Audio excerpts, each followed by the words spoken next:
വാക്കുകൾ ശക്തി വാഹകർ ആണ്.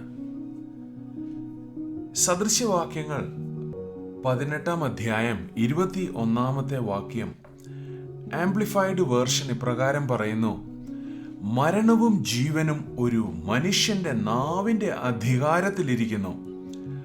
അതിൽ ഇഷ്ടപ്പെടുന്നവൻ അവൻ സംസാരിച്ച വാക്കുകളുടെ ഫലം. ആ വാക്കുകളിൽ മരണമോ ജീവനോ ഏതടങ്ങിയിരിക്കുന്നോ അത് അനുഭവിക്കും. ദൈവത്തിന്റെ വാക്കുകൾക്ക് നമ്മുടെ ജീവിതത്തിൽ അഗാധവും തീവ്രവുമായ അല്ലെങ്കിൽ ആഴത്തിലൊരു സ്വാധീനമുണ്ട്.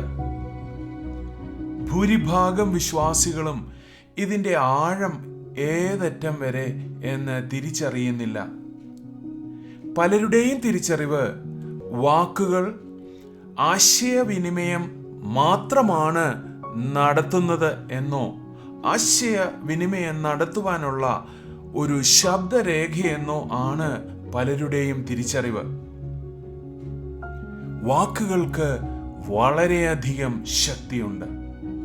വാക്കുകൾ ആത്മീക ശക്തിവാഹകരാണ്. സദൃശവാക്യങ്ങൾ 18 അധ്യായം 21 വാക്യപ്രകാരം വാക്കുകൾക്ക് വിശ്വാസത്തെയോ ഭയത്തെയോ അനുഗ്രഹത്തെയോ ശാപത്തെയോ ജീവനെയോ മരണത്തെയോ ഉയർച്ചയോ താഴ്ചയോ വഹിച്ചുകൊണ്ട് പോകാനുള്ള കഴിവ് ഉണ്ട്. മനുഷ്യർ പൊള്ളയായ വാക്കുകൾ, പ്രയോജനമില്ലാത്ത വാക്കുകൾ, മൂല്യമില്ലാത്ത വാക്കുകൾ സംസാരിക്കുമെങ്കിലും ദൈവം അപ്രകാരം സംസാരിക്കാറേ ഇല്ല. ദൈവം സംസാരിച്ച എല്ലാ വാക്കുകളും ദൈവത്തിന്റെ വിശ്വാസം നിറഞ്ഞവയാണ്, ദൈവത്തിന്റെ ശക്തി നിറഞ്ഞവയാണ്, ദൈവത്തിന്റെ ജീവൻ നിറഞ്ഞവയാണ്. യെശയ്യാ പ്രവാചകന്റെ പുസ്തകം 55 അധ്യായം 11 വാക്യത്തിൽ ഇപ്രകാരം പറയുന്നു: എൻ്റെ വായിൽ നിന്ന് പുറപ്പെടുന്ന എൻ്റെ വചനം ആയിരിക്കും. അത് വെറുതെ എൻ്റെ അടുക്കലേക്ക് മടങ്ങി വരാതെ എനിക്കിഷ്ടമുള്ളത് നിവർത്തിക്കുകയും ഞാൻ അയച്ച കാര്യം സാധിപ്പിക്കുകയും ചെയ്യും. ദൈവത്തിൻ്റെ എല്ലാ വാക്കുകളും പൂർണ്ണ ദൈവശക്തി നിറഞ്ഞതും ദൈവത്തിന്റെ വിശ്വാസത്താൽ തന്നെ പിന്താങ്ങപ്പെട്ടവയുമാണ്. കാര്യങ്ങൾ സാധിക്കുവാൻ പ്രാപ്തിയുള്ളതാണ് ദൈവവചനം. ദൈവം വാക്കുകൾ എപ്പോൾ ഏതിനു വേണ്ടി സംസാരിച്ചുവോ അതേ ദൈവശക്തി ആ വാക്കുകളിൽ ഇന്നും നിലനിൽക്കുന്നുണ്ട്.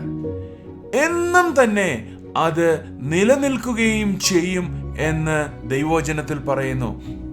ദൈവം ഇന്നും ഇന്നലെയും എന്നേക്കും അനന്യൻ തന്നെ. അതുകൊണ്ടൊരു ദൈവവചനം നിങ്ങൾ വിശ്വസിക്കുമ്പോൾ നിങ്ങളുടെ വിശ്വാസവും ആ വചനത്തിൽ അടങ്ങിയിരിക്കുന്ന ദൈവത്തിന്റെ വിശ്വാസവും തമ്മിൽ ഒരുമിക്കുമ്പോൾ ആ വാക്കുകളിൽ അടങ്ങിയിരിക്കുന്ന ദൈവശക്തി പ്രദർശിക്കപ്പെടുന്നു. അത് പ്രദർശിപ്പിക്കപ്പെടുമ്പോൾ, അത് വെളിപ്പെട്ടു വരുമ്പോൾ തൽഫലമായി പരിശുദ്ധാത്മ പ്രവർത്തനം നടക്കുകയും ഒരു വചന സ്ഫോടനം ദൃശ്യമാവുകയും വിശ്വസിച്ച് ഏറ്റുപറഞ്ഞ കാര്യങ്ങൾ സ്വാഭാവിക തലങ്ങളിൽ കാണത്തക്ക വിധം, അനുഗ്രഹം അനുഭവിക്കത്തക്ക വിധം അത് നിങ്ങളുടെ ജീവിതത്തിൽ വെളിപ്പെടുകയും ചെയ്യുന്നു. അപ്പോൾ നമുക്ക് വിശ്വസിച്ച വചനം ജഡമായി യഥാർത്ഥ്യമായി എന്ന് നമുക്ക് കാണാം. അത് നമുക്ക് തൊടാം, അനുഭവിക്കാം. അതിൻ്റെ അനുഗ്രഹങ്ങൾ നമ്മുടെ ജീവിതത്തിൽ വരുന്നത് നമുക്ക് കാണാം. നിങ്ങൾ വീണ്ടും ജനിച്ചപ്പോൾ ഇത് തന്നെയാണ് സംഭവിച്ചത്. റോമർക്കെഴുതിയ ലേഖനം 10 അധ്യായം 9 വാക്യത്തിൽ ഇപ്രകാരം പറയുന്നു: യേശുവിനെ കർത്താവെന്ന് വായ്കൊണ്ട് ഏറ്റുപറയുകയും ദൈവം അവനെ മരിച്ചവരിൽ നിന്ന് ഉയർത്തെഴുന്നേൽപ്പിച്ചു എന്ന് ഹൃദയം കൊണ്ട് വിശ്വസിക്കുകയും ചെയ്താൽ നീ രക്ഷിക്കപ്പെടും. വാക്കുകൾ കൊണ്ട് യേശുവിനെ നിങ്ങൾ കർത്താവും ദൈവവുമായി സ്വീകരിച്ചു, അല്ലെങ്കിൽ വിശ്വസിച്ച് സ്വീകരിച്ചു. വചനം നിങ്ങൾ ഹൃദയം കൊണ്ട് വിശ്വസിക്കുകയും വായ് കൊണ്ട് പ്രസ്താവിക്കുകയും അഥവാ ഏറ്റുപറയുകയും ചെയ്യുമ്പോൾ പരിശുദ്ധാത്മ പ്രവർത്തനം നടക്കുന്നു. പരിശുദ്ധാത്മ ശക്തി നിങ്ങളുടെ ആത്മാവിലേക്ക് പ്രവേശിച്ച് വീണുപോയതും മരിച്ചതും ദൈവത്തിൽ നിന്ന് വേർപെട്ടതുമായ നിങ്ങളുടെ ആത്മാവിനെ വീണ്ടും ജനിപ്പിക്കുകയും യേശുവിൻ്റെ സ്വരൂപത്തിലും സാദൃശ്യത്തിലും അതിനെ പുനഃസ്ഥാപിക്കുകയും ചെയ്യുന്നു. ഇതാ വീണ്ടും ജനനം. ഒരു നിമിഷം ഒന്ന് ചിന്തിച്ചു നോക്കൂ. ദൈവവചനത്തിന് നിങ്ങളെ രക്ഷിക്കുവാനും നിത്യജീവൻ നൽകുവാനും സാധിക്കും. നശിച്ചു പോകാത്ത ജീവൻ, ഈ ലോകത്തിൽ നിന്ന് ആരംഭിച്ച് എന്നേക്ക് നിലനിൽക്കുന്നതായ ജീവൻ.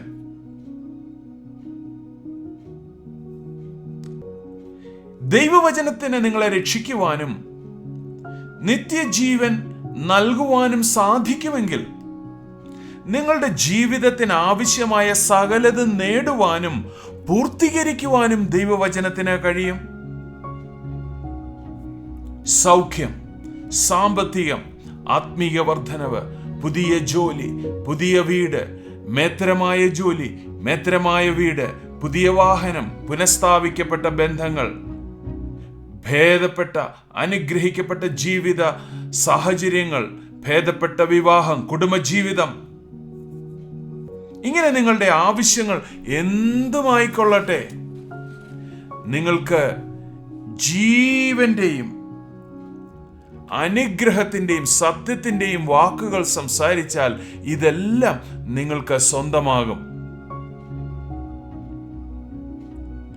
ദൈവശക്തിയുടെ വാഹകരായി നിങ്ങളുടെ വാക്കുകൾ നിങ്ങളുടെ ജീവിതത്തിലും തുടർന്ന് ആത്മീക ഭൗതിക തലങ്ങളിലും വ്യത്യാസം വരുത്തും.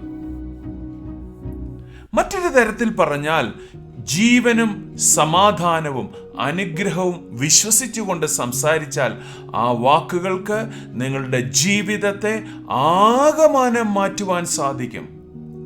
അതുകൊണ്ട് ഇന്നു മുതൽ വിശ്വാസം മൂലം ഇപ്രകാരം നമുക്കൊരു തീരുമാനമെടുത്ത് നമുക്ക് സംസാരിക്കാം. ഇന്ന് തന്നെ ഇപ്രകാരം പറഞ്ഞു തുടങ്ങുക, വിശ്വസിച്ചു തുടങ്ങുക, പ്രവർത്തിച്ചു തുടങ്ങുക. നിങ്ങൾ സംസാരിക്കുന്ന വാക്കുകൾ മാറ്റി നിങ്ങളുടെ ലോകത്തെ മാറ്റുവാൻ, നിങ്ങളുടെ സാഹചര്യത്തെ മാറ്റുവാൻ, നിങ്ങളുടെ സ്ഥിതിയെ മാറ്റുവാൻ നിങ്ങൾ ഇന്ന് തന്നെ ഒരു തീരുമാനം എടുക്കുക. ദോഷമുള്ള വാക്കുകൾ കേൾക്കുമ്പോൾ തന്നെ നിരാശ തോന്നുന്നു, എന്ത് ചെയ്യണമെന്നറിയില്ല, മരിക്കുവാൻ തോന്നുന്നു, മടുത്തു, എന്നെ കൊണ്ട് ഇനിയും പറ്റുകയില്ല, ഇതെല്ലാം എൻ്റെ തെറ്റ്, ഇങ്ങനെയുള്ള നിരാശപ്പെടുത്തുന്ന വാക്കുകൾ കേൾക്കുമ്പോൾ വാതിലുകൾ അടച്ച് നിങ്ങളെ തന്നെ വേർപെടുത്തി ദൈവവചനത്താൽ ദൈവത്തിൻ്റെ വാക്കുകൾ സംസാരിക്കുവാൻ പഠിക്കുക. വീണ്ടും പഠിക്കുക. ദൈവ വാക്കുകൾ സംസാരിക്കുവാൻ പുനഃപരിചയിക്കുക. സാഹചര്യങ്ങളെ തിരുത്തുവാൻ നിങ്ങൾ തിരിച്ചു പറയണം, ഞാൻ മരിക്കുമെന്നല്ല, ഞാൻ മരിക്കയില്ല, ജീവനോടെ ഇരുന്ന് ദൈവത്തിൻ്റെ പ്രവർത്തികളെ വർണ്ണിക്കും. ഞാൻ ഭയപ്പെടുന്നു എന്നല്ല, ഞാൻ ഭയത്തെ സ്വീകരിക്കുന്നില്ല, വിശ്വാസം മൂലം ഞാൻ ജീവിക്കും എന്ന് പറയണം. എനിക്ക് പേടി തോന്നുന്നെന്നല്ല, ഭയത്തെ ഞാൻ പുറത്താക്കി കളയുന്നു എന്ന് പറയണം. അസ്വസ്ഥനായിരിക്കുന്നു, എന്ത് ചെയ്യണമെന്ന് അറിയത്തില്ല എന്നല്ല, യേശുവിൻ്റെ സമാധാനം ലോകം തരുന്നത് പോലുള്ള സമാധാനമല്ല, യേശുവിൻ്റെ സമാധാനം എൻ്റെ ഉള്ളിൽ വാഴുന്നു എന്ന് നിങ്ങൾ ഉറക്കെ പറയണം. ഭയത്തിൻ്റെ ആത്മാവിനെ അല്ല ദൈവം എനിക്ക് തന്നത്, ശക്തിയുടെയും സ്നേഹത്തിൻ്റെയും സുബോധത്തിൻ്റെയും ആത്മാവിനെ എനിക്ക് തന്നുമിരിക്കുന്നു എന്ന് ഞാൻ വിശ്വസിക്കുന്നു എന്ന് നിങ്ങൾ ഏറ്റു പറയണം. നമുക്ക് വിശ്വാസത്തിൻ്റെ ഒരു കാൽച്ചുവട് ഇന്ന് വെക്കാമോ? ഏത് വിഷയത്തിനായി നിങ്ങൾ ഇന്ന് ദൈവത്തിൽ ആശ്രയം വെക്കുന്നുവോ ആ കാര്യത്തെ സംബന്ധിച്ച് ദൈവഹിതമല്ലാത്ത, ഉത്തരവാദിത്തമില്ലാത്ത വാക്കുകൾ സംസാരിച്ചുവോ എന്ന് ഒന്ന് പുനഃപരിശോധിക്കണം. നിങ്ങളെ തന്നെ ഒന്ന് പരിശോധിക്കണം. ഇപ്രകാരം എപ്പോഴെങ്കിലും നിങ്ങളെക്കുറിച്ച് നിങ്ങളോ മറ്റുള്ളവരോ പറഞ്ഞ വാക്കുകളെക്കുറിച്ച് നിങ്ങൾ പശ്ചാത്തപിക്കുകയും മാനസാന്തരപ്പെടുകയും ചെയ്തതിന് ശേഷം വിശ്വാസം നിറഞ്ഞ ദൈവവചനത്തിൽ എഴുതിയിരിക്കുന്ന ദൈവത്തിൻ്റെ വിശ്വാസം നിറഞ്ഞ വാക്കുകൾ നിങ്ങൾ വിശ്വാസം മൂലം സംസാരിച്ച് നിങ്ങളുടെ ജീവിതത്തിന് പുതിയൊരു രൂപാന്തരം, പുതിയൊരു രീതി, പുതിയൊരു ആകൃതി, ഉന്നമനം, ഉയർച്ചയുടെ ഒരു രീതി വരുത്തുവാൻ ഇന്ന് തന്നെ നിങ്ങൾ തയ്യാറാകുക. കർത്താവ് തീർച്ചയായിട്ടും നിങ്ങളെ സഹായിക്കും. കർത്താവിൻ്റെ സാന്നിധ്യം നിങ്ങളോടുകൂടെ ഇരിക്കുമാറാകട്ടെ. ആമേൻ.